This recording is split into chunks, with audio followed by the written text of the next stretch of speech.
2018년 7월 25일 수요일 김용민 브리핑 2부입니다.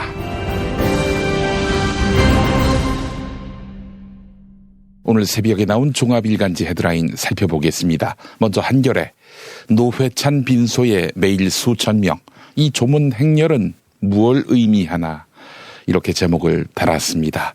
서울 서대문구 연세 세브란스 병원 장례식장엔 고 노회찬 정의당 원내대표를 추모하려는 시민들이 장사진을 이루고 있습니다. 저도 어제 2차례에 가려고 했다가 말았는데 너무나 많은 분들이 줄 서서 기다리느라 방송 시간을 맞출 수 없어서 결국 못 갔습니다. 오늘 가려고 하는데요. 폭염 속에서도 어젯밤까지 모두 8,000명의 조문객이 장례식장을 찾았습니다. 소수정당의 국회의원이었던 고인이 얼마나 폭넓은 대중의 사랑을 받아왔는지 가늠할 수 있게 합니다. 고 노회찬 의원의 장례는 오늘까지는 정의당장으로, 내일부터 이틀 동안은 국회장으로 승격해서 치러집니다. 다음은 경향신문, 북한 동창리 발사장 해체 포착, 6.12 회담 이행 첫 단계 주목, 세계일보, 동창리 ICBM 실험장 피해수의 착수, 북미 협상 촉매제 될까, 중앙일보, 북한 ICBM 실험장 해체, 미국의 종전선언 압박, 이런 제목입니다. 조선이 평안북도 동창리 서해위성 발사장을 폐쇄하는 작업에 착수했다, 이런 분석이 나왔습니다. 해체 작업이 사실이라면 싱가포르 조미정상회담의 약속을 이행하는 첫 단계로 볼 수 있습니다. 이번엔 한국일보, 정부 8월 남북미중 4자 종전선언 추진한다, 이렇게 제목을 달았습니다. 남과 북 그리고 미국과 중국, 이렇게 4자가 종전선언을 채택하는 방안을 정부가 추진하고 있습니다. 교착 조짐을 보이는 조선과 미국의 비핵화 협상에 동력을 불어넣으려는 것으로 보입니다.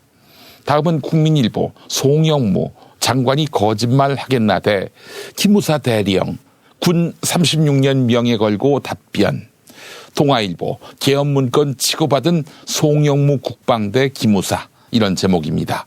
어제 국회 국방위원회 전체 회의에선 진실 공방이 벌어졌습니다. 먼저 송영무 국방부 장관이 기무사의 위술형 검토 문건은 잘못된 것이 아니라고 말했다. 민병삼 백기무 부대장이 이렇게 증언해 논란이 일고 있는데요. 이에 송영무 장관은 완벽한 거짓말이다. 국방부 장관을 하고 있는 사람이 거짓말을 하겠느냐, 이렇게 반박했습니다. 하지만 민병삼 백기무 부대장은 36년째 군복을 입고 있는 군인으로서 명예와 양심을 걸고 답변 드리는 것이다, 이렇게 재반박했습니다. 다음은 조선일보, 국방부 DMZ 내에 우리 GP 단계 철수, 이렇게 제목을 달았습니다. 국방부는 판문점 선언 이행을 위해 비무장지대 DMZ에 위치한 감시 소초 병력과 장비를 철수하겠다, 이렇게 밝혔다고 조선일보가 전했는데요. 다만 북한, 즉 조선 측도 이에 상응하는 조치를 할지에 대해서는 언급하지 않았다고 조선일보가 덧붙였습니다. 마지막으로 서울신문, SK 시공 라오스 댐 붕괴, 실종 사망 수백 명, 이런 제목입니다. SK건설은 라오스 남동부 지역에서 대형 수력 발전댐을 건설하고 있었는데요. 보조댐 일부에서 붕괴로 추정되는 사고가 발생해 주민 다수가 사망하고 수백 명이 실종도 했습니다. 이낙연 국무총리는 라오스 정부와 협력해서 현지 구조 및 사고 수습 지원을 위한 모든 방안을 강구하라, 이렇게 지시했습니다. 오늘의 헤드라인이었습니다. 탈모인 여러분, 샴푸 살 땐 반드시 천연 99% 이상, pH 5.5, 피부 자극 1% 미만인지 확인하세요. 2, 3일에 머리 하나 더 빠지는 걸 우습게 보지만 2, 3년이면 정수리만 1000개 차이 납니다. 그렇지만 샴푸로 머리가 나진 않으니 이미 빠진 곳은 어쩌냐고요? 뿌리 깊은 샴푸 두피 영양제가 있습니다. 보건복지부상, 에이펙 최우수 기술상, 발모 촉진 조성물 특허 99%의 효과, 식약처 인증으로 부작용 없는 유일한 모낭 영양제. 가격도 세트로 구입하시면 두피 모발, 피부 개선까지 하루 330원. 뿌리 깊은 샴푸 쇼핑몰에서 기적의 사용 후기도 검색해보세요. 1566-7871. 중고차죠? 네. 그런데 이 차 진짜 있는 거 맞죠? 정말 이 가격에 살 수 있는 거죠? 아이, 그럼요. 빨리 오시면 됩니다. 여러분 이거 다 거짓말하는 걸 아시죠? 더 이상 속지 마세요. 허위 매물에서 우리의 가족과 이웃을 지키는 더불어 중고차. 직영 정비소를 운영하여 더욱더 믿음이 가는 더불어 중고차. 카카오톡 검색창에 더불어 중고차를 검색하시거나 1661-3363, 1661-3363으로 전화주세요.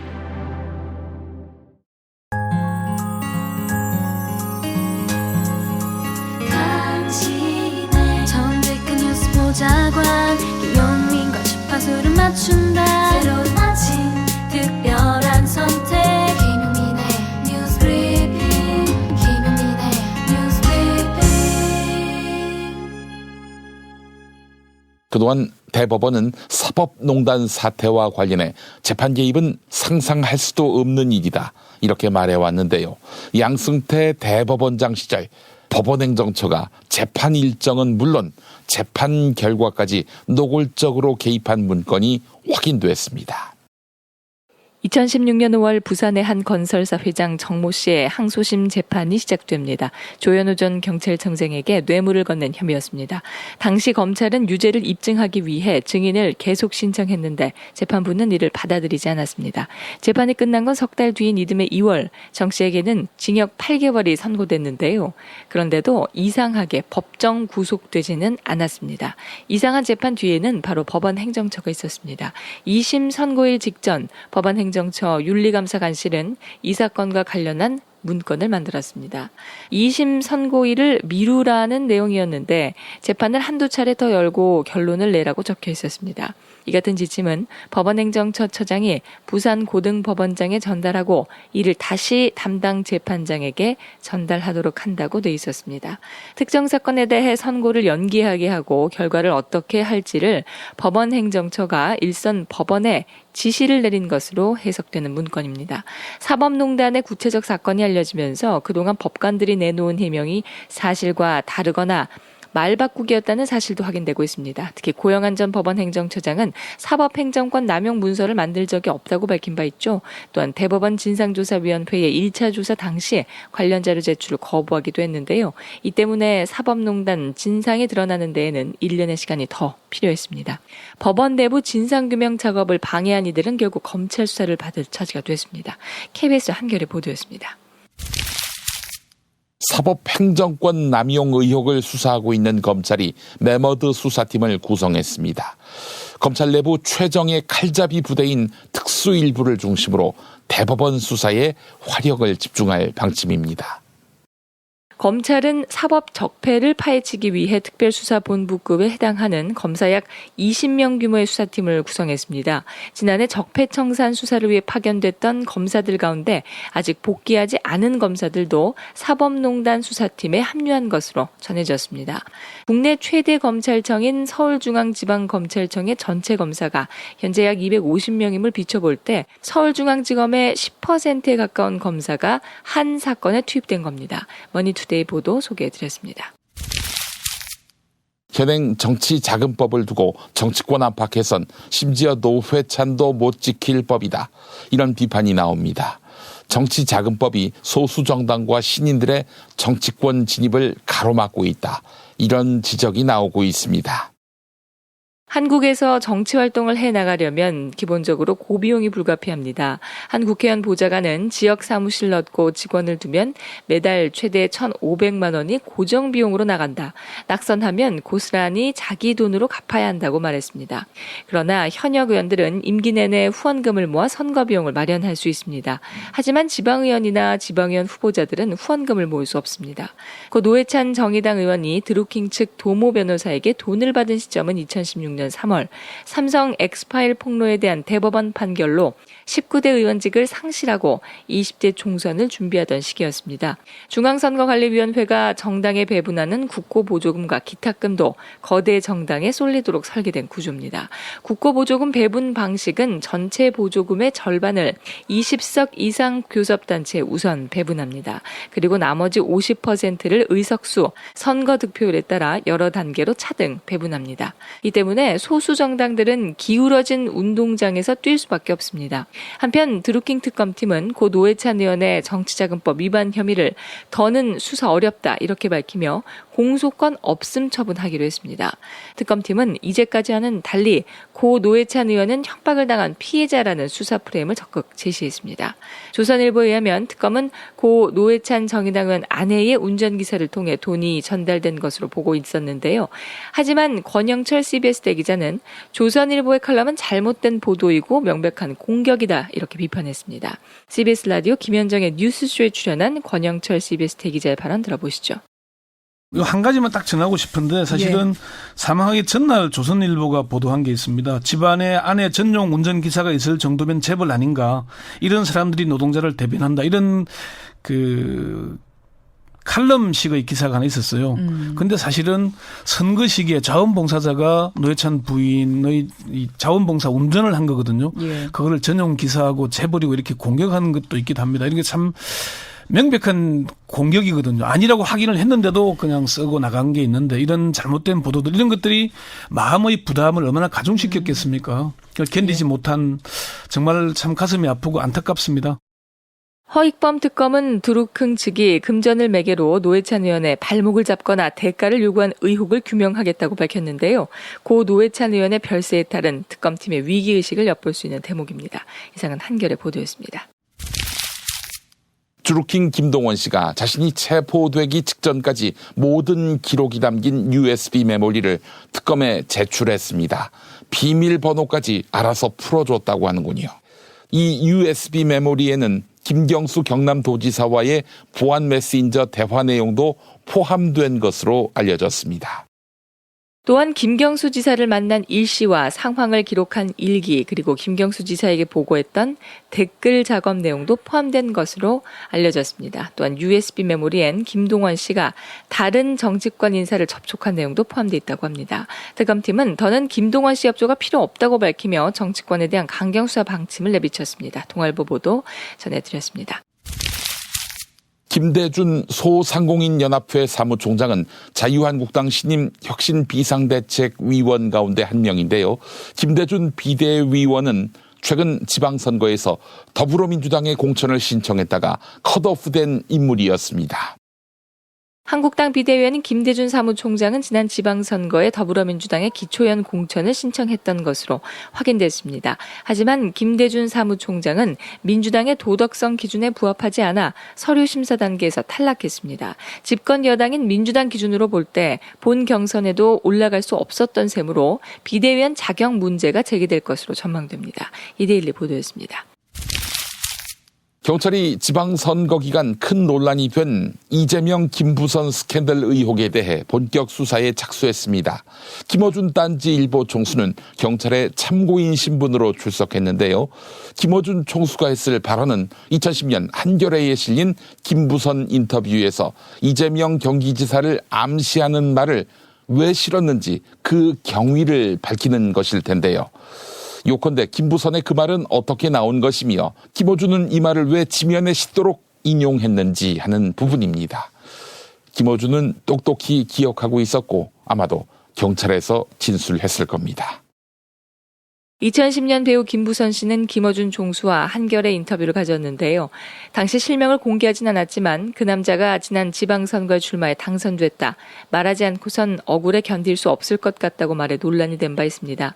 여배우 스캔들과 관련해 참고인 신분으로 경찰에 나온 김어준 총수는 아는 대로 조사에 임하겠다고 말했습니다. 경기 분당경찰서에 출석하며 가진 취재진과의 일문일답 들어보시죠.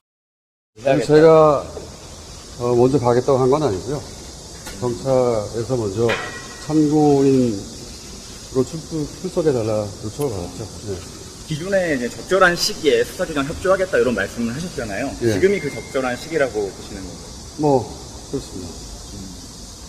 네, 오늘 그 경찰에서 이 불륜 관계 여부가 핵심일 것 같은데 거기에 대해서 뭐라고 진술하실 거예요? 그 김부선 씨랑 이제 성남 사는 남자에 대해서 이제 얘기를 만났다 이렇게 김부선 씨 구체적인 내용은 제가 경찰에 가서 진술할 테니까요. 경찰에게 확인하시든지. 일단 제가 알고 있는 한정훈 내에서는 있는 그대로 진술할 생각입니다. 네.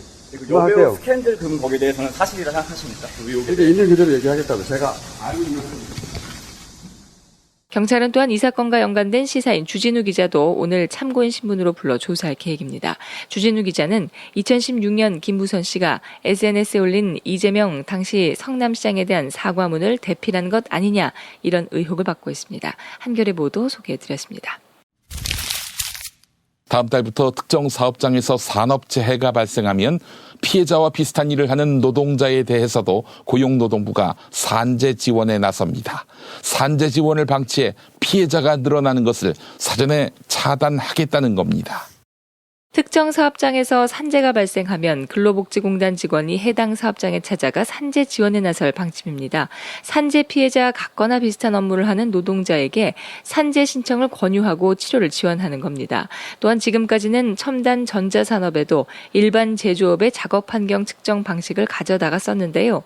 그러다 보니 측정 결과에는 별 이상이 없는 데에도 희귀병에 걸리는 노동자들이 발생하는 경우 산재 인정이 되지 않아서 노사 분쟁의 원인이 됐습니다. 이에 고용노동부는 첨단 전자산업에 특화된 형태로 작업 환경 측정 방식을 별도 마련하기로 했습니다. 한편 삼성 반도체 백혈병 피해자들을 대변하는 시민단체 반올림은 어제 삼성전자 그리고 조정위원회에 만나 합의문에 서명했습니다. 앞으로 조정위가 마련할 중재안을 반올림과 삼성전자가 무조건 수용하겠다고 약속하는 내용이었습니다. 반올림에서는 반도체고 황유미 씨 아버지인 황상기 대표가 참석해 소회를 밝히며 눈시울을 붉혔습니다. 황상기 대표의 발언 들어보시죠. 대기업이 이렇게 자기 회사에서 일을 하다가 화학약품에 의해서 백혈병에 걸려 죽어가는 사람 앞에서 한 약속을 아무런 죄책감 없이 버리면 안 됩니다. 돈 없고 힘없고 가난한 노동자라 해서 작업 현장에서 화학약품에 의해서 병들고 죽어간 노동자들 10년이 넘도록 긴 시간 동안 해결하지 못하는 것은 참으로 답답한 일입니다.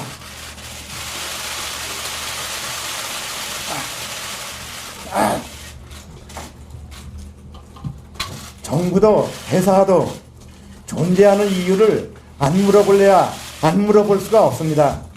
그래도 삼성 직업병 문제가 해결의 실마리를 찾는 것은 참 다행이라고 생각합니다.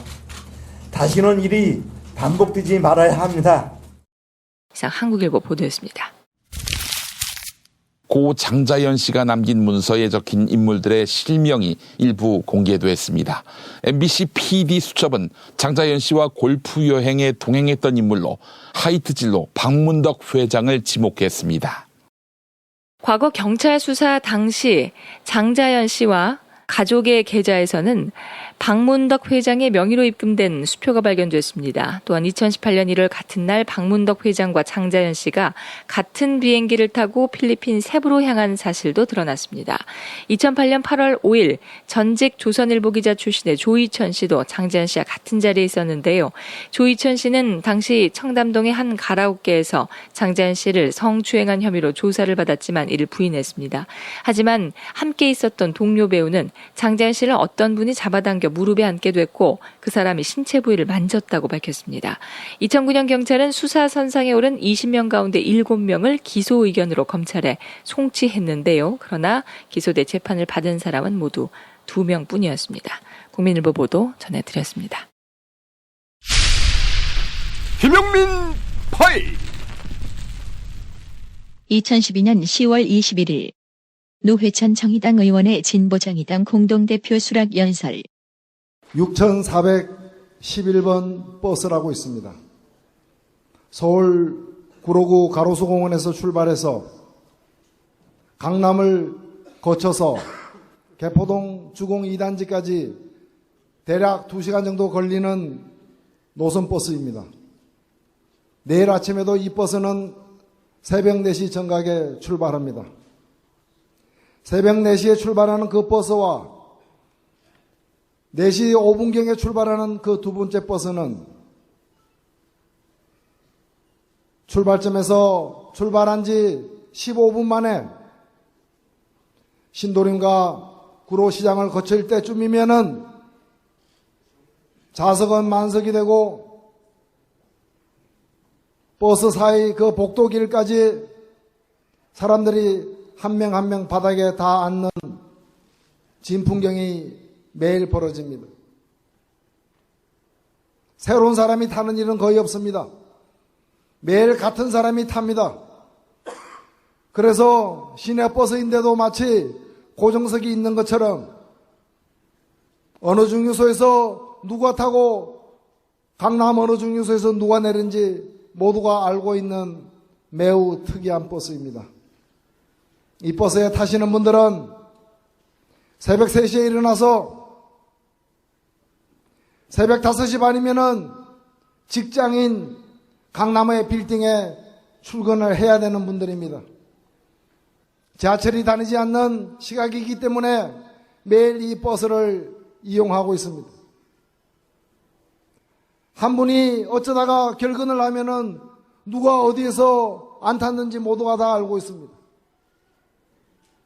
그러나 시간이 좀 흘러서 아침 출근 시간이 되고 낮에도 이 버스를 이용하는 사람이 있고 퇴근길에도 이 버스를 이용하는 사람이 있지만 그 누구도 새벽 4시와 새벽 4시 5분에 출발하는 6411번 버스가 출발 전부터 거의 만석이 되어서 강남의 여러 정류장에서 아주머니들을 50대 60대 아주머니들을 다 내려준 후에 종점으로 향하는지를 아는 사람은 없습니다.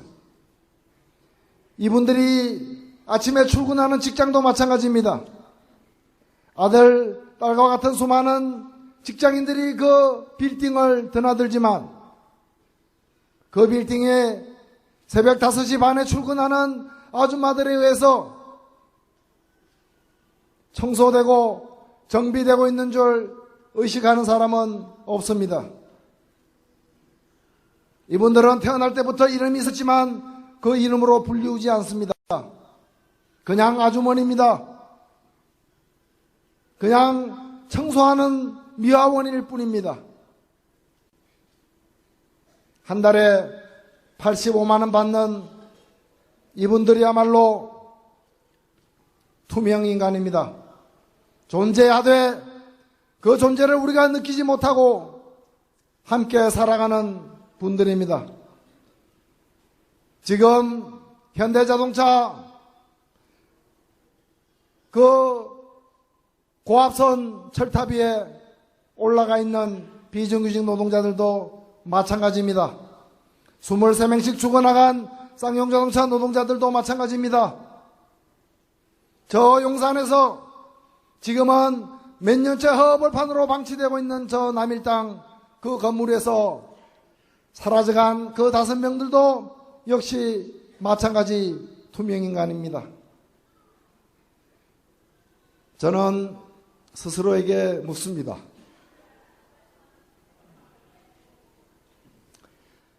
이들은 9시 뉴스도 보지 못하고 일찍 잠자리에 들어야 하는 분들입니다. 그래서 이분들이 유시민을 모르고 심상정을 모르고 이 노회찬을 모를 수도 있습니다. 그러나 그렇다고 해서 이분들의 삶이 고단하지 않았던 순간이 있었겠습니까? 이분들이 그 어려움 속에서 우리 같은 사람을 찾을 때 우리는 어디에 있었습니까? 그들 눈앞에 있었습니까? 그들의 손이 닿는 곳에 있었습니까? 그들의 소리가 들리는 곳에 과연 있었습니까? 그 누구 탓도 하지 않겠습니다. 오늘 우리가 함께 만들어 나가는 이 진보정당, 대한민국을 실제로 움직여온 수많은 투명 인간들을 위해 존재할 때 그 일말의 의의를 우리는 확인할 수 있을 것입니다. 사실상 그동안 이런 분들에게 우리는 투명 정당이나 다름없었습니다. 정치한다고 목소리 높이 외치지만 이분들이 필요할 때 이분들이 손에 닿는 거리에 우리는 없었습니다. 존재했지만 보이지 않는 정당, 투명 정당, 그것이 이제까지 대한민국의 진보 정당의 모습이었습니다. 저는 이제 이분들이 냄새 맡을 수 있고 손에 잡을 수 있는 곳으로 이 당을 여러분들과 함께 가져가고자 합니다. 여러분 준비되었습니까?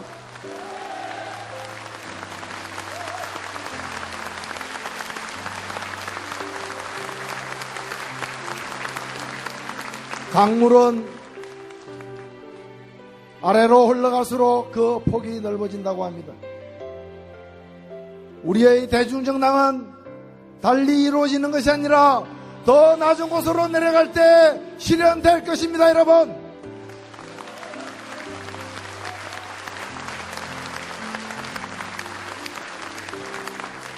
진보정당의 공동대표로 이 부족한 사람을 선출해 주신 데 대해서 무거운 마음으로 수락하고자 합니다. 저는 진보정당이 존재하는 그 시각까지, 그리고 제가 대표를 맡고 있는 동안 저희 모든 것을 바쳐서 심상정 후보를 앞장세운 진보적 정권 교체에 성공하고, 그리고 우리가 바라는 모든 투명 인간들의 당으로 이 진보정당을 거듭 세우는데 제가 가진 모든 것을 털어 넣겠습니다. 여러분 함께 합시다. 감사합니다.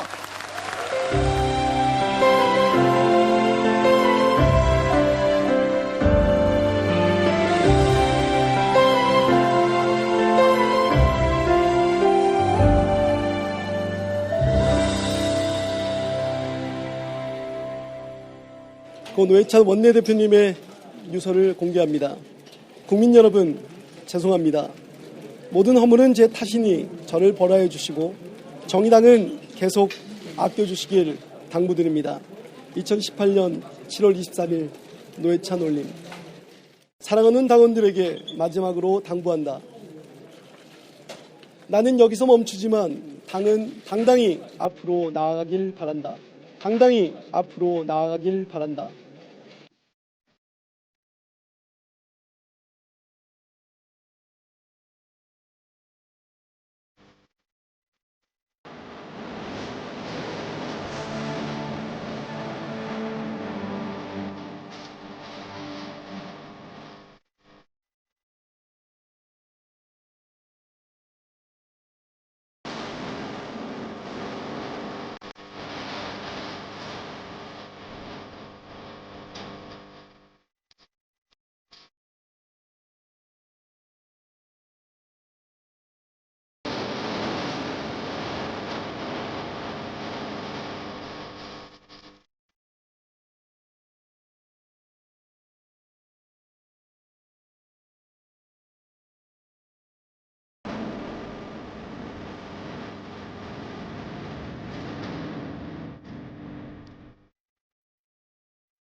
충남 금산의 넓은 인삼밭, 정성농장을 일군 농부아버지 이정열 씨. 자연은 노력한 만큼 내어준다. 그 자연의 마음을 알기에 정성농장을 더불어 일구는 아들 이성규 씨도 아버지에게 배운 것처럼 정직하고 또 성실하게. 정성농장 홍삼은 인삼 재배부터 가공 판매까지 모두 책임지고 있습니다. 그래서 대한민국 1등 품질을 자부합니다. 검색창에 정성농장 홍삼을 검색해주세요. 정성농장 홍삼. 전화문의는 010-9754-6972. 다이어트는 결국 먹는 게 문제다! 문제긴 하지. 매끼 식단 챙기기도 번거롭고 빼도 금세 다시 찌고. 아직도 몰라? 비타샵 다이어트를 해봐. 안 그래도 궁금했는데 어떻게 뺀 거야? 몇 개월 한 거야? 몸에는 안 나빠? 물어 뭐래. 비타샵 가봐. 같이 해. 1522-6648 혹은 비타샵을 검색해주세요.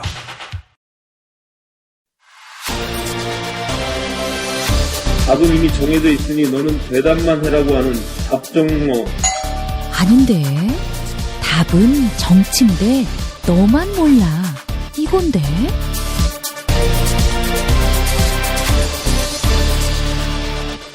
진보자관 김성회의 답정너.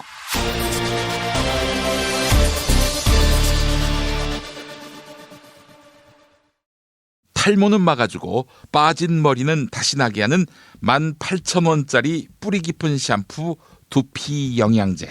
네, 돈 많이 들고 효과 없다. 포기하신 분들 계시죠? 딱 한 달만 뿌리세요. 효과 없다면 환불합니다.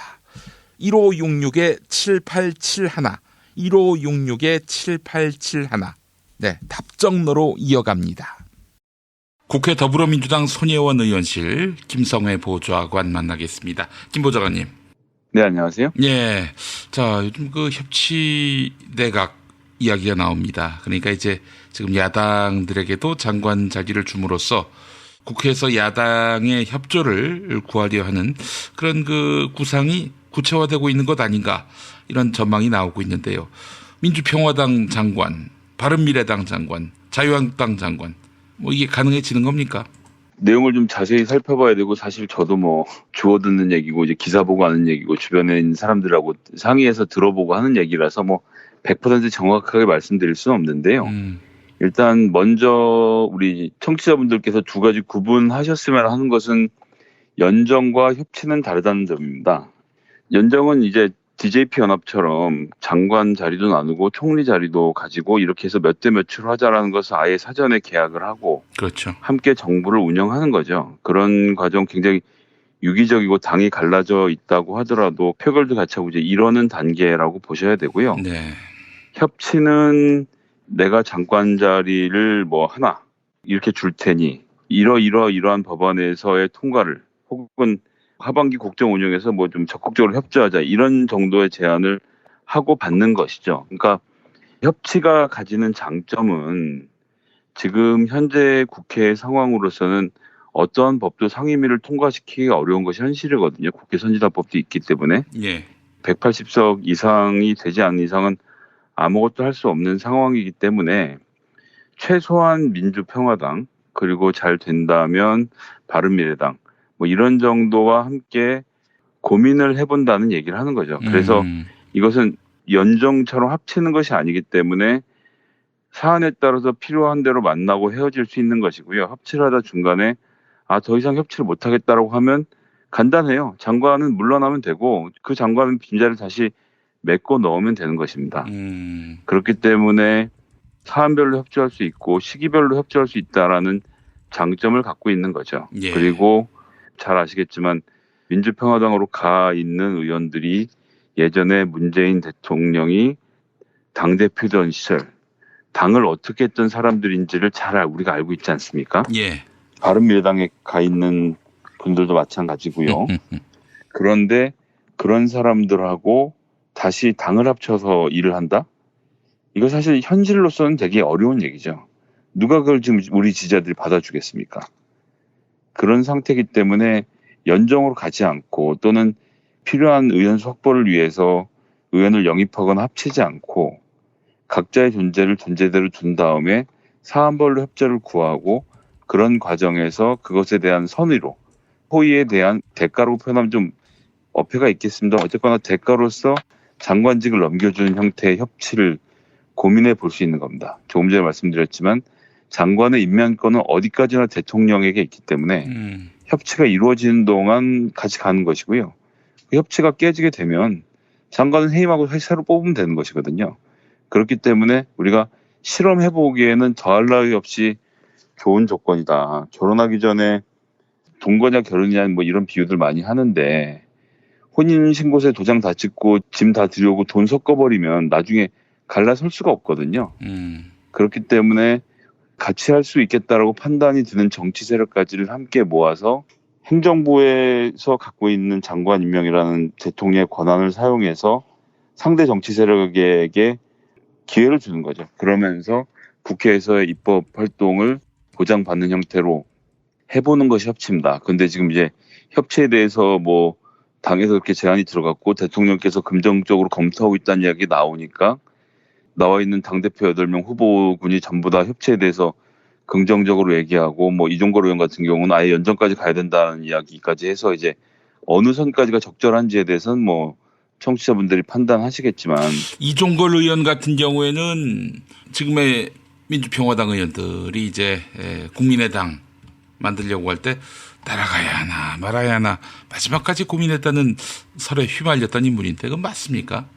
그랬을 가능성이 상당히 높죠. 그렇기 때문에 지금도 이제 연정까지 가야 된다라고 하는 것이 같은 맥락에서 보면 네. 앞으로 나의 정치적 동반자가 되어줄 사람의 숫자가 늘어나야 된다고 생각하면 사실 연정에 대한 생각을 할 수 있는 거죠. 그런 점에 대해서 청취자분들이 뭐 판단해 보셔야 될 거라 생각하고요. 그 외에 후보들이 얘기하고 있는 협치와 내각제는 정말 아무런 상관이 없고 여기서 얘기하는 협치는 어쨌든 계약 동거 정도로 보시는 것이 적절할 것 같습니다. 그런데 지금은 이 계약 동거가 필요한 상황인 거죠. 이것을 하지 않는 상태에서는 개혁 입법을 통과시킬 수 없고 개혁 입법을 통과시키지 않는 상태에서는 뭐 한 발도 전진할 수 없는 겁니다. 문재인 정부의 여러 가지 정책들을 실현하려면 법안이 통과돼야 되는 것이 있는 것이거든요. 그렇기 때문에 지금 당장 이런 제안이 나오니까 자유한국당에서는 뭐 협치 못한다 이렇게 나오는 거 아닙니까? 네. 제가 민주당 대변인의 자격은 없지만 뭐 제가 말씀드리자면 협치의 자격이 없는 문제가 아니라 우리가 너희들한테 협치를 제안하지도 않는다. 좀 되돌려드리고 싶은 이야기입니다. 그래서 이것은 뭐 있을 수 없는 일이라고 생각하고요. 뭐 이제 바른미래당 같은 경우는 어떻게 생각하고 있는지 모르겠어요. 바른미래당에 대해서는 당도 그렇고 청와대도 그렇고 여러 가지 복잡한 생각들을 하고 있을 것이고 예. 민주평화당 정도는 같이 해서 뭔가를 할 수 있지 않을까 싶은 생각을 지금 하고 있는 것이고요. 보시면 알겠지만 자유한국당 같은 경우는 이 카드를 받고 안에서 이제 혼선이 일어날 거예요. 김병준 비대위원장은 뭔가 그래도 협치를 좀 해서 수를 내려고 할 것이고 안에 있는 과격파들은 뭐 절대 할 수 없다 이렇게 좀 반대를 할 것이고 바른미래당도 일단은 조건부로 반대 입장인 거고 민주평화당 같은 경우는 조건부 찬성 입장으로 나왔잖아요. 그래서 야당은 어쨌거나 내에서 의견이 갈리고 민주당과 함께 하려는 세력들이 생기고 이런 가운데서 이렇게 해도 저렇게 해도 손해가 나는 상황으로 된 거고 민주당은 어쨌든 전국을 풀기 위해서 대통령이 직접 야당에게 손을 내미는 제스처를 취한 것 아닙니까? 그럼 국민들은 그 뭐 문재인이 마음 넓게 뭐 이렇게 하네? 라고 지켜보게 되고 거기에 대해서 자유한국당이 거절을 하면 저 마음 좁은 것들은 도저히 안 되겠네라고 하게 되지 않겠습니까? 그렇기 때문에 저는 협치라는 제안은 시기적절했다는 생각이 들고 이 문제에 대해서는 우리가 계속 협치를 하는 방향으로 실제로 법안 통과를 위해서도 필요한 일이고요. 고민을 해봐야 한다고 생각하고 이러한 협치를 하자는 제안 자체를 내각제로 가자는 거냐 자유한국당이랑 어떻게 같이 하자는 거냐로 좀 과도하게 해석하실 필요는 없다는 말씀을 좀 드리고 싶습니다. 예, 알겠습니다. 이런 얘기도 있더라고요. 대연정의 문재인 정부 판 아니냐. 근데 이제 대연정을 처음 제안했던 참여정부 때는 한나라당이 뭐 원천봉쇄했잖아요. 박근혜 대표가. 그렇습니다. 그래서 뭐 또 재탕되는 거 아니냐 이런 전망을 해보니까 어제 김용민의 정치쇼에 나온 정두원 의원이나 정태근 의원 같은 경우 지금 자유한국당은 지역 지지 기반이 거의 상실되다시피 했기 때문에 정부의 이런 연정 제안에 대해서 달리 생각할 것이다. 과거에는 영남이나 강남에 확실한 정치적 기반이 있었기 때문에 그거 믿고 사실은 노무현 정부한테 큰 소리 쳤는데 이제는 그 근거가 다 무너지다시피 했으니까 정부가 손을 내밀면 잡을 수 있다. 또 이렇게도 얘기를 해서 과거와는 많이 다른 분위기구나 하는 그런 생각이 들더라고요. 제가 말씀드린 부분인데 그렇게 생각하는 사람도 있고 안 된다는 쪽도 있고 자유한국당은 지리멸렬 싸움을 시작할 것이고 김병준 위원장은 어떻게든 어느 쪽 편이든 들어야 되는 상황이 올 것이기 때문에 쉽지 않을 것이고요. 저는 뭐 지금 현재 2단계에서 민주당이나 청와대가 제안하는 연정은 자유한국당까지 가기보다는 민주평화당 혹은 민주평화당 플러스 바른정당 정도를 보고 가는 것으로 보여집니다. 그런 정도만 해도 사실은 상당히 숨통을 트이면서 법안 통과를 노려볼 수 있는 상황으로 가거든요. 그런 점들을 고려한 것이기 때문에 이것이 뭐 자유한국당과 짬짬이를 하는 것으로 협치를 바라보시진 않았으면 좋겠다는 것이고 대통령도 대통령대로 판단이 있기 때문에 협치에 대한 언급을 하면서 전국을 주도해 가려고 하는 이런 움직임들을 좀 잘 같이 우리 청취자분들이 봐주셨으면 좋겠다라는 부탁을 드리고 싶습니다. 예, 알겠습니다. 다음 소식은요? 예, 그리고 이제 대통령이 자영업자들이 임금 노동자보다 못하다고 하면서 자영업 비서관을 신설하겠다라고 발표를 했죠. 예. 저는 이게 뭐 매우 정확하게 지금 현재 상황을 대통령이 보고 있다라는 생각이 들고요. 우리나라가 자영업자의 규모가 다른 나라에 비해서는 좀 뭐 비정상적으로 높은 것이 사실이거든요. 그런 문제에 대해서 해결을 잘 못하고 있는 것도 지금까지의 현실이었는데 비서관직을 하나 신설한다는 것은 굉장히 큰 의미를 가집니다. 이것은 비서관이 하나 신설되는 것이 아니라 이 비서관이 전체 부처를 넘나들면서 총괄하면서 새로운 대책을 만들어내는데 큰 역할을 하게 될 것이거든요. 지금 자영업자 규모가 600만 명이 되고 있고 가족들은 사실은 월급도 못 받은 채 아버지 어머니랑 같이 일을 하고 있지 않습니까? 지금 현실이. 예. 여기를 합치면 전체 취업자의 25%가 자영업자라는 것이 지금 현 통계인 거예요. 이런 정도 상태라고 하면 이 문제에 대해서 별도의 관심을 가지는 일은 너무나 당연하다라는 생각이 들고, 그리고 이분들 중에 또 대부분은 최저임금 선조차 받지 못하는 상황에 놓여 있는 것 아닙니까? 뭐 제가 누차 말씀드리지만 문재인 대통령이 이런 큰 그림 속에서 하나하나씩 작은 것들을 만들어 가기 때문에 이런 상황에서 뭐 최저임금만 올리면 뭐 자영업자들은 다 죽으라는 거냐라는 식으로 이렇게 단편적으로 좀 보지 않으셨으면 좋겠다는 겁니다. 그런 것은 그것이고 또 그런 가운데서 자영업자들의 문제는 어떻게 할 건지를 봐도 그렇지만 한 수 한 수 더어가는 중인데 이제 겨우 포석을 하고 있는 단계에서 왜 바둑이 끝나지 않느냐라는 문재인 정부에 대한 비판은 저 역시 문재인 정부 지지자고 민주당원이라 그렇게 말씀드리는 걸 수도 있는데 좀 더 지켜봐야 한다는 것이고, 이번 자영업 비서관의 경우도 그러한 큰 그림 속에서 하나씩 정부가 봇대를 풀고 있는 상황으로 좀 이해를 해주셨으면 좋겠다라는 생각입니다. 저도 역시 자영업자의 한 사람으로 살아보면서 이제 제 입으로 이제 하는 얘기가 사장형 노동자다 뭐 이런 얘기도 했었는데 제가 가게를 운영하지만 제가 일을 해야 되니까 다른 노동자들보다 훨씬 장시간 노동에 시달렸거든요. 그렇게 해야 먹고 사니까요. 자영업이라는 게 다 그렇지 않습니까? 그런 상태이기 때문에 이것은 뭐 한편으로 뭐 이게 뭐 딱 기업이다 혹은 노동자다 이렇게 나누기가 되게 어려워요. 예전에 직제로 나눠서 판단할 수 있는 문제가 아니기 때문에 그런 점에 대해서 부처를 뛰어넘는 깊은 고민을 하고 자영업자들의 입장을 대변하고 하는 문제들, 특히나 이런 문제를 통해서 이제 상가 임대료 문제, 임대차 보호의 문제, 각종 수수료, 골목상권은 또 어떻게 지킬지 이런 것들을 종합적으로 고민할 사람들이 필요했던 거죠. 그런 의미에서 저는 문 대통령의 이런 자영업 비서관 신설은 매우 시의적절했다고 생각하고요.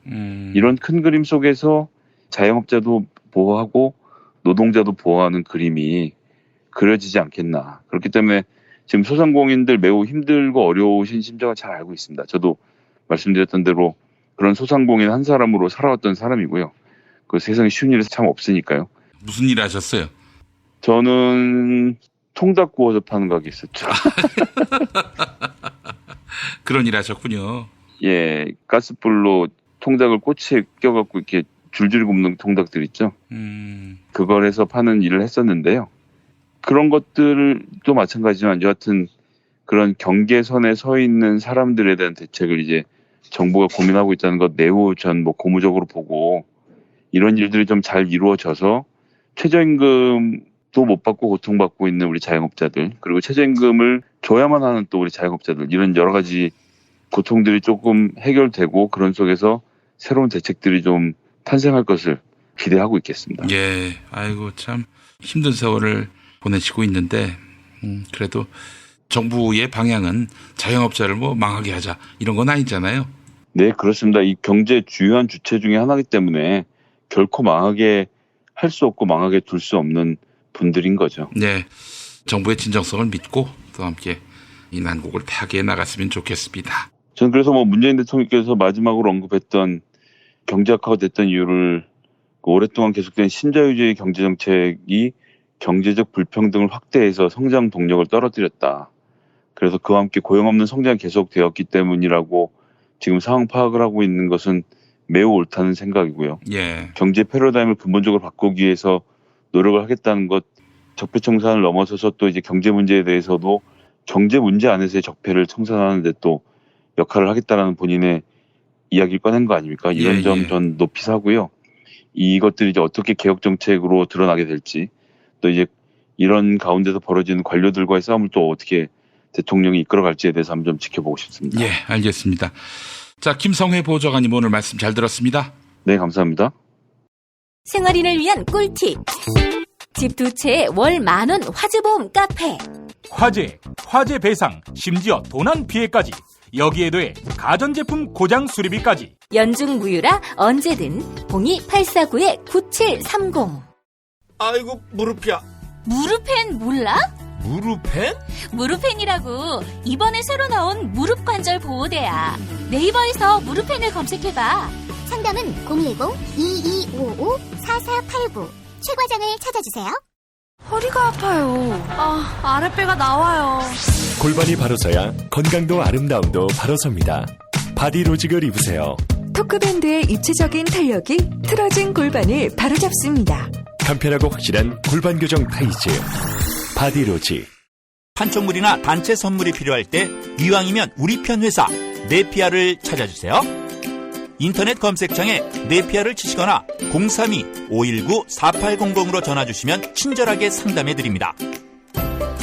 그런데 상품은 뭔가요? 네피아를 가서 고르세요. 3만 가지가 넘는 물품이 있어요.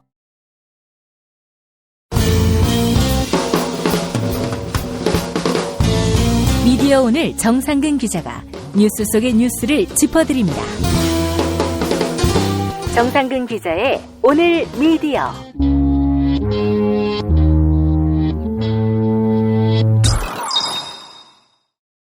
무릎이 아파올 때 참으면 더 큰 치료를 받아야 합니다. 혹시나 무릎이 시리거나 아프시다면 최과장을 찾아주시면 특별한 가격에 모시겠습니다. 010-2255-4489, 010-2255-4489번입니다. 무릎펜 역시 무릎펜. 네, 이제 오늘 미디어로 이어갑니다. 정성근 기자 나와 계시죠? 네, 안녕하십니까. 네, 오늘 어떤 이야기 준비하셨습니까? 네, 오늘은 정말 그 조선일보 얘기를 안 하고 넘어갈 수가 없을 것 같습니다. 어제자 신문을 보고 좀 너무 어이가 없어서. 네. 다름 아닌 그 조선일보의 일면 사진 때문이었습니다. 뭐 많이들 보셨을 텐데요. 이 일면 사진만 봐도 정말 악의가 좀 느껴지는 부분이 있는데 다른 신문과 딱 비교를 해보면 조선일보의 악의성이 더욱 도드라져 보이더라고요. 만약에 조선일보가 이거를 아무 생각 없이 했다면 저는 그게 더 끔찍한 일인 것 같다라는 생각도 좀 들고요. 예. 그래서 어제 신문들을 쭉 보면 한겨레, 국민일보, 서울신문, 세계일보, 그리고 한국일보는 모두 노회찬 전 대표의 사진을 가장 크게 썼습니다. 그리고 경향신문, 동아일보, 중앙일보는 폭염 관련된 사진을 배치를 했어요. 노회찬 의원이 뭐 작고를 하긴 했지만 일면 사진에 노회찬 의원의 사진을 안 쓸 수도 있죠. 근데 조선일보는 엊그제 있었던 수많은 일들에 대한 사진 가운데 하필이면 광주 동성구가 청룡기 고교야구 선수권에서 우승을 하고 이 샴페인을 터뜨리는 사진을 썼습니다. 예. 그래서 이 조선일보 편집국장을 만나면 대체 무슨 생각으로 이 청룡기 사진을 일면에 썼는지 좀 묻고 싶더라고요. 일단 그 청룡기 대회는 이제 조선일보 스포츠조선이 주최하는 고교 야구 대회인데, 네네. 그래서 이제 과거에도 뭐 그런 적이 있었다라면서 우리 회사가 주최하는 야구 대회 우승이기 때문에 그걸 일면에 실은 것이다라고 얘기할 수 있을지 모르겠지만 그런 경우도 있잖아요. 자사 주최 행사나 자사 주최 뭐 이런저런 명망가들 모이는 행사를 일면 사진으로 써서 그날의 어떤 이슈가 되게끔 만들려고 하는 의도가 있는데, 근데 지금 이 국면에서 과연 그 사진을 쓰는 것이 타당한가? 이런 내부의 필터링이 전혀 없었다면 이건 등신들인 거죠, 한마디로 얘기해서. 네, 뭐 말씀하신 대로 물론 조선일보가 몇 년 동안 일면 톱 사진으로 이 청룡기 사진을 많이 썼던 거는 사실이에요. 그런데 이제 말씀하신 것처럼 굳이 이런 사진을 노회찬 의원이 작고한 소식을 전해야 하는 날 써야 했는지 좀 그게 의문이에요. 아마 일면 사진을 선택을 하기 위해서 수많은 사람들이 같이 이거를 고민했을 겁니다. 그렇죠. 사진을 찍은 사람도 있을 테고요. 그다음에 이제 사진 데스크도 있을 테고, 또 일면을 편집한 사람도 있을 테고, 일면을 교열을 본 사람도 있을 테고요. 그렇죠. 그리고 전체적으로 그거를 관할하는 부장들 그리고 편집국장까지 이 일면이 나오게 하기 위해서 조선일보에 정말 많은 사람들이 이 사진을 봤을 텐데 그럼에도 단 한 명도 이거를 걸러내지 않았다는 것이 정말 충격적인 일이죠. 게다가 또 저 노회찬 의원 비보가 새벽에 들어온 소식도 아니고 전날 아침에 생긴 소식이고 또 국민적 애도물결이 어떠한지를 뻔히 봤을 텐데 그런데 이 사진을 일면에 실었다. 이건 뭐 의도성이 다분히 있다라고 볼 수밖에 없습니다. 그렇습니다. 뭐 노회찬 의원을 반드시 추모해야 한다. 뭐 이렇게 강요를 할 수는 없는 거지만 기대는 안 하죠, 사실 조선일보한테. 그래도 좀 이렇게 좀 인간적인 모습 정도는, 그러니까 인간성 정도로 좀 갖춰야 하지 않나 좀 그런 생각이 들어서. 그러니까요. 그거 저 왜 샴페인 터트리는 사진을 실어요 거기다가. 정신이 없는 정도가 아니라 등신이거나 아니면 진짜 악마거나 뭐 둘 중에 하나죠, 사실은. 그렇습니다. 굳이 이 청룡기 사진을 반드시 써야 했다면 우승팀이 그냥 깃발을 들고 기념 촬영하는 사진 정도도 있지 않겠습니까? 근데 이거는 뭐 샴페인을 터뜨리면서 물론 그 고등학생들이 잘못을 한 건 전혀 아니지만 그렇죠. 이 샴페인을 터뜨리면서 하는 사진을 굳이 어제 같은 날 썼어야 했나라는 그런 생각이 좀 들더라고요. 그래서 정말 이런 점을 보면 조선일보에 가지고 있던 없던 정도 새겨가지고 뚝 떨어질 정도로 굉장히 좀 기분이 안 좋았는데 조선일보가 좀 인간성이라도 좀 회복을 했으면 좋겠다는 생각이 좀 들었습니다. 예, 알겠습니다. 자, 다음 소식은요? 네, 이제 본격적으로 YTN 사장 선임에 대해서 말씀을 드려볼까 합니다. YTN 사장 후보가 최종 2인으로 압축이 됐어요. 그런데 그 대결 구도가 이제 굉장히 좀 극적으로 나왔습니다. 그동안 이 YTN이 뭐 추천위원회를 구성을 해서 사장 공모를 했었고, 뭐 말씀드린 대로 최종 2명을 이사회에 추천을 했는데 YTN 이사회가 아마 내일 모레 이 2명 중에 1명을 YTN 사장으로 선임을 할 것으로 보여요. 예. 이제 내부 구성원들의 투표를 거쳐서 임명이 될 예정인데 이 압축된 2명의 이름을 말씀드리면 이 한 명은 정찬영 교통방송 대표이고요. 또 한 명은 김주환 YTN 부국장입니다. 예. 정찬영 교통방송 대표에 대해서는 아주 잘 아시는 분들이 많을 거예요. 원래 MBC 라디오 PD였던 분인데 네. 손석희의 시선집중, 그리고 김미화의 세계는 그리고 우리는, 그리고 이종환 최유라의 지금은 라디오 시대, 그리고 손숙 김승연의 여성시대, 이런 초대박 프로그램을 연출한 그런 분입니다. 그렇죠. 그래서 라디오 콘텐츠 쪽에서는 정말 뭐 미다스의 손이다 막 이렇게 불릴 정도로 역량이 뛰어나신 분이에요. 그리고 이제 정찬영 대표는 그 경험을 바탕으로 이제 TBS 사장에 취임을 하고 나서 김어준의 뉴스공장을 론칭을 시키게 되죠. 그리고 김어준의 뉴스공장이 지금 현재 대한민국 라디오계를 제패하고 있는 프로그램으로 만드는데 일조를 했습니다. 사실 그동안 이 TBS 라디오가 이슈가 되는 시사 프로그램이 별로 없었거든요. 근데 박원순 시장이 서울시장에 부임한 이후 성경환 대표 그리고 정찬영 대표를 지나면서 대표 프로그램들이 정말 많아졌죠. 그래서 정찬영 대표는 뭐 이번 YTN 선임 과정에서 공개 토론회도 있었고 뭐 면접도 있었는데 YTN 내부의 문제로 적폐 논란과 비효율에 젖어서 병든 조직, 그다음에 최악으로 치달은 사내 갈등을 꼽으면서 종편이 등장하면서 경쟁이 극심해졌지만 YTN은 생존의 기로에서 지금 혁신을 요구하고 있다라고 진단을 했고요. 예. 그리고 YTN을 재건하기 위해서는 정확한 보도, 또 품격 있는 방송, 신뢰할 수 있는 미디어를 만들어야 한다라고 지적을 하면서 빠른 뉴스도 중요하지만 속도보다는 팩트보다는 맥락이 더 중요하다라고 진단을 했습니다. 예. 그리고 뭐 이제 TV, 라디오, 모바일 이렇게 뭐 유기적인 사업 전략을 만들어서 보도 콘텐츠 중심으로 이제 사업을 확장해 나가야 한다 이렇게 진단을 했는데 역시 이 라디오로부터 뭐 팟캐스트, 뭐 유튜브에 이르기까지 언론 플랫폼에 대한 고민을 좀 충분히 하고 있는 분인 것 같다는 그런 생각이 좀 들더라고요. 예. 사실 정찬영 대표도 TBS에서 YTN으로 옮기신다고 하니까 좀 관심이 가는데 사실 더 재밌는 사람은 상대편이 더 재밌습니다. 김주환 YTN 부부장인데요. 이 양반 저 오보의 주인공 아닙니까? 네, 맞습니다. 제가 이 사람 예전에 설명드린 바가 있었는데 바로 이 군축 오보의 당사자예요. 지난 3월에 예. 이 YTN이 남북 고위급회담의 북측 대표로 참석했던 리선권 조국평화 통일위원장이 오는 8월 15일에는 남과 북한이 군비 축소에 관한 회담을 열자고 말했다 이렇게 보도를 했는데 통일부는 리성건 위원장이 군축이라고 한 게 아니라 경축이라고 했다. 이렇게 바로 잡았었죠. 근데 이제 그때 이 YTN에서 이 기사를 쓴 당사자가 아니 내가 군축으로 들었는데 무슨 경축이냐. 우리 가족 중에 한 명이 뭐 실향민이다. 내가 뭐 북한말 전문가다. 막 이러면서 아직까지 오보를 인정하지 않고 있거든요. 예. 그리고 그 황당한 기자가 지금 YTN 사장을 하겠다고 나온 것이죠. 그래서 이 김주환 씨는 이 공개 면접을 진행을 할 때도 질문이 나왔대요. 이 군축 오보가 오보인 게 맞느냐 이렇게 질문이 나왔는데 본인은 아직도 이거를 오보라고 인정하지 않고 있다라고 합니다. 근데 더 황당한 거는 김주환 씨가 그래놓고 이 YTN의 위기 극복 방안으로 기동 취재와 탐사보도 역량을 키우기 위해서 조직 개편을 하겠다. 이렇게 내걸었거든요. 네. 기동 취재와 탐사보도 역량을 다른 사람도 아니라 군축 오보의 당사자가 키우겠다는 게 좀 아이러니한 그런 상황이고 예. 또 조직의 위기를 극복하기 위해서 올해 안에 적폐적 인물과 관행을 모두 청산하고 삼성 동영상 제보 사건 등 사내 의혹도 전면 재조사하겠다.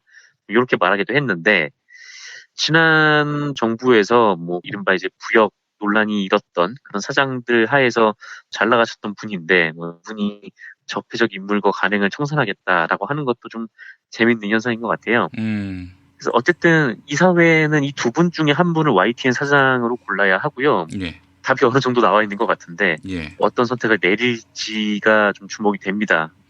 이번에는 아마 뭐 제2의 최남 사태가 나지 않을 것으로 뭐 다들 보고 계시는 것 같은데 부디 이 사회가 YTN 내부 구성원들과 또 YTN을 사랑하는 사람들의 뜻을 저버리지 않기를 기대를 해봅니다. 야, 설마 이번에도 김주환 씨가 된다든지 그런 일이 발생하진 않겠죠? 아, 이번에 또 이른바 이제 적폐 인사로 분류될 수 있는 사람이 사장으로 선임이 된다면은 공기업들이 YTN에 손을 떼야죠. 이런 식으로 운영을 할 거면요. 글쎄 말입니다. 예, 알겠습니다. 정성근 기자님 수고 많이 하셨습니다. 네, 고맙습니다.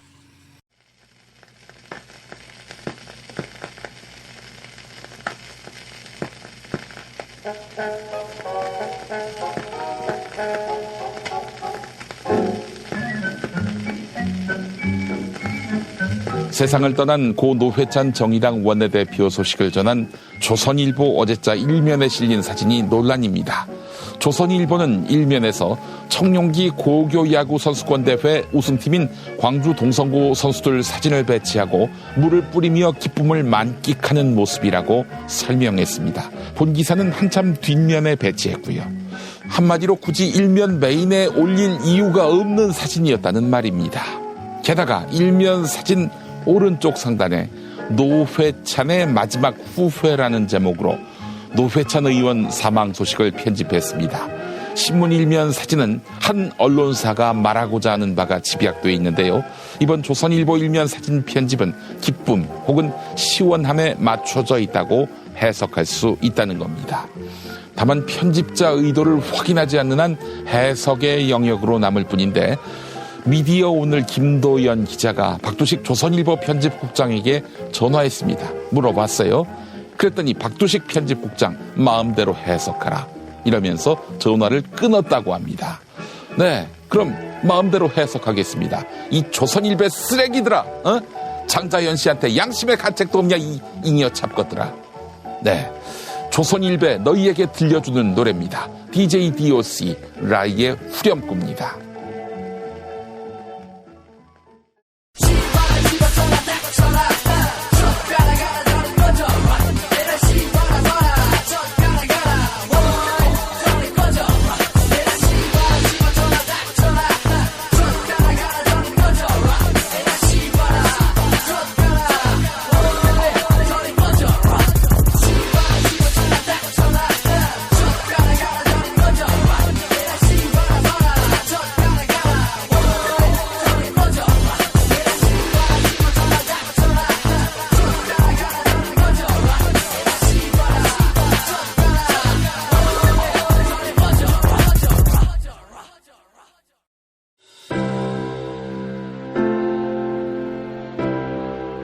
이전에 상상할 수도 없었던 새로운 국면이 조선 대지의 지축을 움직이고 있습니다. 이 민족의 역사가 제 궤도에 올라서서 달리게 시작한다고 하는 느낌이군요.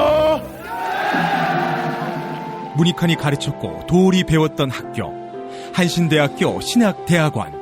꿈을 현실로 살아간 선구자를 양성하는 한신신학은 촛불혁명과 한반도 종전선언 이후의 세상을 준비하고 있습니다. 한신신학을 통해 세계의 신학을 깊이 연구하고 더 나아가 시대의 예언자의 길을 걷고자 하는 모든 분들을 환영합니다. 이 새 시대는 문익환 씨의 힘으로 열리는 것이 아니라 바로 여기 모인 여러분들의 힘으로 열리는 거예요. 한신대학교 신학대학원 홈페이지나 02-2125-0108로 문의하실 수 있습니다.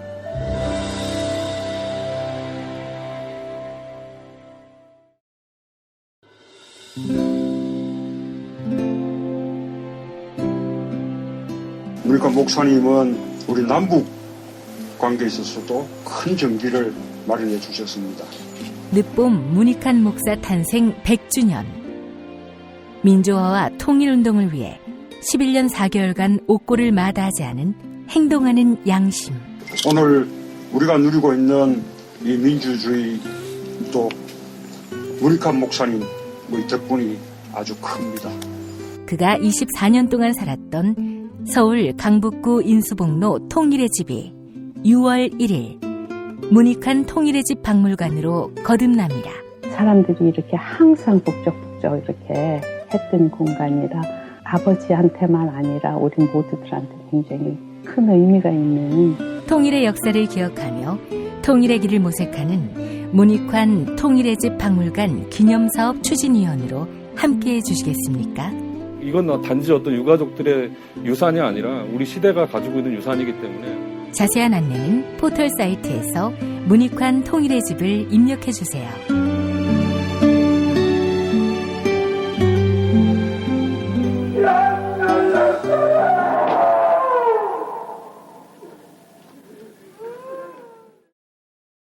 탄핵 때문에 뭐 이야기를 전달을 하려고 해도 길을 막고 듣지를 않아요. 패족 수준으로 쪼그라든 한국 보수. 회생의 길은 과연 있을까? 변화된 정치 환경, 갈 길 잃은 보수에게 새로운 희망을 제시한다. 애국 보수의 화려한 부활과 집권을 위한 본격 가이드, 김용민의 신간, 보수를 지켜라. 진중권도 투표하는 보수 정당. 광주에서도 일당이 될 수 있는 보수 정당. 젊은이들의 입당이 줄을 잇는 보수 정당. 언제까지 민주당 정의당을 부러워만 할 것인가? 부러우면 진다니까? 자유한국당 당원 김용민이 쓴 보수를 지켜라. 이김에서 나왔습니다. 김용민닷컴 자유 게시판과 팟빵 김용민 브리핑 게시판에 올라온 사연 일부 소개합니다. 그래도 가만히 있을래님, 고 노회찬 정의당 원내대표에게 4천만 원은 40억, 아니 그 몇백 배의 무게였던 것 같습니다. 또 하나의 별을 이리 허망하게 떠나보내리려니 너무 아픕니다. 라고 하셨고요. 시대정신님, 이 땅의 노동자로서 참 무겁고 아프네요. 고 노회찬 의원님, 이제 편하게 쉬시길 바랍니다. 의원님이 못다 이룬 정의로운 세상을 향해 나아가겠습니다. 네, 감사합니다. 2018년 7월 25일 수요일 김용민 브리핑 모두 마치겠습니다. 애청해 주신 여러분 감사합니다.